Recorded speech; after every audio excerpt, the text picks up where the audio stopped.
ఇక్కడ భోగి అనేటువంటిది మీకు ధనస్సు రాశికి మకర రాశికి మధ్యలో ఉంటుంది. అంటే మనకి ముందు రోజు భోగి, తర్వాత రోజు సంక్రమణం జరిగిన రోజు సంక్రాంతి కదా. అగ్నితత్వ రాశిలో ఎండింగ్లో డిగ్రీలో ఉన్నటువంటిది అది. ఆ సమయంలో ఒక ఉష్ణం కావాలి జీవుడికి, ఎందుకంటే న్యాచురల్ జీవకారక స్థానం ఇస్ ధనస్సు.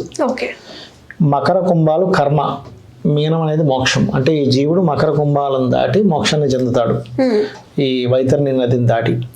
ఆ రకంగా ధనుసు రాశిలో రవి ఉన్నప్పుడే నీ ఇంట్లో ఉన్నటువంటి పాత వస్తువులు ఏవైతే ఉంటాయో చెక్కవి అవి ఇవి తీసుకెళ్ళి మంటలో పడేయాలి. మంటల్ని ఎట్టి పరిస్థితుల్లో కాల్చకూడదు, చాలా మందికి తెలియదు. ఎందుకంటే ఒకవేళ ఎవరికైనా మీరు బయటకు ఇచ్చేటప్పుడు కూడా వస్త్రాలను చక్కగా ఉప్పు నీళ్ళల్లో నానబెట్టి తీసి తడిపి ఇవ్వాలి. ఎవరికైనా పేదవాళ్ళకి ఇస్తుంటాం,